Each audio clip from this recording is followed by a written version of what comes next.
parce qu'en réalité, le Parti démocratique lui-même ne sert plus à grand-chose dans ce pays.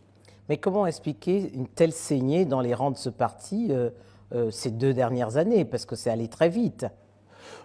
Comment expliquer? Ce que je dirais, c'est que pour ce qui me concerne, j'ai pensé que les soutiens apportés à Ali Bongo étaient des soutiens qui ne correspondaient pas à la réalité et que je n'y avais pas ma place. Je veux dire que en 2009, on nous a promis l'émergence du Gabon, on a promis la lutte contre la corruption, on a promis, comment dire, la dynamisation de la jeunesse, on a promis le développement des petites et moyennes entreprises, et rien de tout cela n'est arrivé.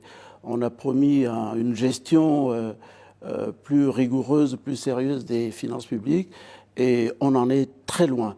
Quand on a un peu d'ambition pour... Il y a quand même quelques collaborateurs qui sont arrêtés aujourd'hui, hein. Oui, mais là aussi, c'est toujours de la poudre aux yeux. Vous savez, la lutte contre la corruption ou contre l'enrichissement illicite, c'est très facile en Afrique, ou ailleurs d'ailleurs. Et si vraiment Ali Bongo prenait ce chemin-là de lutte contre l'enrichissement illicite, ça ne serait pas quelques lampistes qui seraient agrobouqués. Je pense que les rafles, et là on pourrait parler de rafles, seraient bien plus importantes. Non, c'est de la poudre aux yeux. Alors, vous qui êtes un ancien ministre d'Omar Bongo, diriez-vous que Ali Bongo n'a pas su gérer l'héritage que lui a légué son père? Oui, sans hésiter. Vous savez qu'un héritage, c'est toujours deux choses. Peut-être parce que je suis expert comptable, je dirais les actifs et les passifs. Chaque fois que quelqu'un dira « je ne prends en charge que les actifs et j'ignore les passifs », il fera fausse route et il échouera. Donc il échoue parce qu'il n'est pas en mesure ou il n'accepte pas de prendre en compte l'héritage que lui a laissé son père. Alors, Ali Bongo dit qu'il veut tendre la main à l'opposition. Il organise donc le 28 mars prochain un dialogue national. Qu'est-ce que vous en attendez? Moi, rien. Je n'en attends rien et je ne conseillerais à personne d'y aller. Je fais partie de ceux qui pensent qu'il ne faut pas aller à un dialogue qui est illégitime. Je pense qu'Ali Bongo n'a absolument aucune légitimité pour appeler au dialogue des Gabonais. Le 26-27 août dernier, les Gabonais ont voté à 2 sur 3 Jean Ping. C'est Jean Ping qui est le président élu de la République gabonaise. C'est lui seul qui est fondé à tendre la main à qui que ce soit d'autre, et notamment à son perdant. L'inverse me paraît une aberration qui est inacceptable. Mais comment sort-on de cette crise?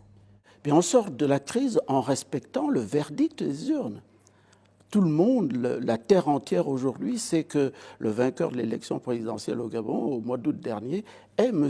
Jean Ping. Mais on voit bien que la communauté internationale n'a fait aucune pression pour amener Ali Bongo à reconnaître sa défaite. C'est vrai qu'il n'y a aucune pression directe. Mais moi, j'ai assez confiance aujourd'hui dans la démarche qui est entreprise par l'Union européenne. Les eurodéputés... Le Parlement qui a rendu un rapport. Absolument. À 750 députés, ils ont voté à 90% pour que l'entourage d'Ali Bongo et lui-même fasse l'objet de mesures restrictives ciblées. C'est ce qu'ils appellent... c'est comme ça qu'ils appellent les sanctions individuelles ou individualisées. Donc je crois que ces sanctions auront un impact significatif et important pour l'avenir du Gabon. Parce qu'il faut bien amener ces hommes qui, au fond, confisquent le pouvoir des Gabonais aujourd'hui, à céder la place à ceux qui sont élus pour exercer les responsabilités de l'État. Dans l'ouvrage que vous consacrez à votre pays, en première page, vous écrivez « À mon père qui m'a enseigné la République, l'État et la patrie », au lendemain de l'élection présidentielle d'août 2016, qu'aurait-il pensé de cette République?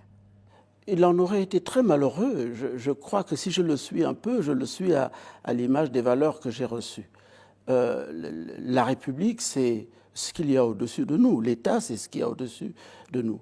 Et nous qui sommes les fils de fonctionnaires de la coloniale, nous sommes malheureux de voir le délabrement de l'État et de la République chez nous. La République, c'est la confiance. La République, c'est l'autorité. l'autorité, c'est la confiance. C'est-à-dire que les citoyens devraient avoir confiance dans leurs représentants, dans ce qui assume l'État, dans les lois de la République. Il ne faudrait pas que, comme on peut le constater aujourd'hui, la justice soit utilisée pour criminaliser les adversaires politiques. Il en serait très malheureux. Et qu'est-ce que vous attendez des législatives qui sont le prochain rendez-vous électoral des Gabonais au mois de juillet? Dans les circonstances actuelles, moi, je n'en attends rien. Encore une fois, les élections législatives viennent naturellement derrière une élection présidentielle, mais encore faut-il que le président élu soit installé pour que ces élections législatives aient un sens. Dans le cas particulier du Gabon aujourd'hui, quel crédit accorder à des élections législatives qui seraient supervisées par la commission électorale actuelle, qui validerait sans doute et qui validera sans doute des élus du PDG qui ne représentent plus rien dans le pays? Quel crédit accorder à une élection législative qui serait proclamée par la Cour constitutionnelle, dont les Gabonais disent qu'elle est la tour de Pise, c'est-à-dire qu'elle ne penche toujours que du même côté, celui du pouvoir d'Ali Bongo? Rien. Personnellement, je n'en attends rien.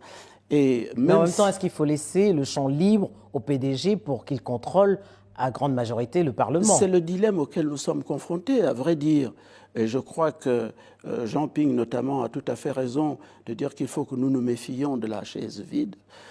En même temps, nous devons quand même bien rappeler que les circonstances de cette élection sont des circonstances d'une situation ou d'un contexte qui n'est pas acceptable. Bien sûr, il faudrait que nous nous préparions à y aller, mais il faut que nous disions que nous n'acceptons pas les conséquences et le contexte de cette élection-là. Alors, l'ancien ministre du Budget que vous êtes semble également attristé par la trajectoire qu'ont connue la majorité des pays africains depuis leur accession à l'indépendance, c'est-à-dire il y a 57 ans, surtout quand on compare avec la Corée du Sud. Comment vous expliquez cet échec du développement? Je pense que la démocratie est une solution au développement pour nos pays, parce qu'elle permettrait de changer les gouvernants. Alternance. Elle permettrait d'opérer l'alternance. Et si les gouvernants savent qu'ils doivent céder leur place, ils font un peu plus attention. Dans tous les métiers, c'est pareil. Quand vous êtes ministre des Finances et que vous avez peur que votre successeur trouve des cadavres dans les placards, vous faites un peu plus attention que si vous considérez que vous êtes là ad vitam aeternam. Le président Lee, le président de la Corée du Sud, avait dit « pour développer son pays, il faut l'aimer ». Il faut l'aimer, il faut pouvoir faire preuve d'abnégation. Il ne faut pas s'en servir. Je crois que nous sommes dans un contexte où malheureusement les fonctions politiques sont, comme le disait le président Gbagbo, la porte d'entrée pour l'enrichissement personnel. On ne peut pas s'occuper de l'intérêt général quand on s'occupe essentiellement de l'intérêt particulier, de son intérêt personnel. Donc je crois que nous ne sommes pas moins intelligents que les autres. Faire de la politique, je l'écris ici ou là, c'est changer la vie des gens en mieux. Le développement, c'est cela. C'est apporter l'eau potable, c'est apporter l'électricité, c'est construire les écoles. Imaginez qu'au Gabon, aujourd'hui, pour le baccalauréat, nous avons dans chaque classe 100, 150 élèves. Quel baccalauréat voulez-vous qu'ils obtiennent s'ils sont à 100 ou 150 par classe? Comment voulez-vous que les gens soient en bonne santé si dans les hôpitaux que nous construisons à coups de milliards, il n'y a pas de médicaments et il n'y a pas des plateaux techniques, il n'y a pas parfois même les médecins pour servir des plateaux techniques lorsqu'ils existent. La question du développement est une question large à laquelle il faudrait que nous réfléchissions collectivement, mais à mon avis, c'est quand même d'abord une question de volonté. Est-ce qu'on a envie de faire les choses mieux dans son pays, comme on les voit ailleurs, comme on les apprécie ailleurs d'ailleurs, nous sommes contents. Aucun pays africain ne trouve grâce à vos yeux? Oh si, bien sûr. Ici ou là, vous avez tout de même des réussites. Tenez, je rentre du Cameroun. Voilà un pays qui est particulièrement dynamique, où l'autosuffisance alimentaire existe. allez en Afrique du Sud, vous allez trouver une activité économique industrielle importante. Si vous allez au Maroc, vous avez un artisanat qui est développé, vous avez une hôtellerie qui est importante.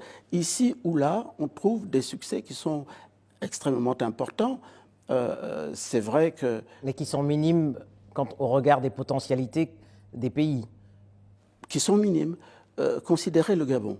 Le Gabon a un PIB par habitant de l'ordre de 8 000 $.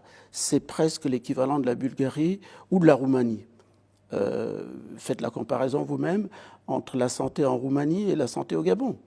Et encore une fois, je crois que nous avons des problèmes de répartition, nous avons des problèmes de choix d'investissement, nous avons des problèmes de gestion courante. Tout simplement, nous avons des problèmes de choix d'investissement. Les éléphants blancs, on ne les compte pas parce que le travail n'est pas fait sérieusement, etc., etc. Mais en même temps, ce qui est paradoxal, Charles Mbah, c'est que tous ces pays ont pour objectif l'émergence à l'horizon 2025. C'est demain. On n'en parle plus au Gabon. On en a parlé en 2009 et je crois que plutôt que l'émergence, c'est plutôt l'immersion au Gabon. Si vous constatez, vous considérez qu'au Gabon aujourd'hui, pour une population active de 550 000 personnes, vous avez 150 000 chômeurs, 27%. Un Gabonais sur trois actif, un actif sur trois est au chômage. Sur ce Gabonais sur trois, 60% ont moins de 35 ans. C'est plutôt l'immersion que l'émergence. C'est bien les mots, encore faut-il les documenter et les alimenter. Charles Mbah, merci. C'est moi qui vous remercie.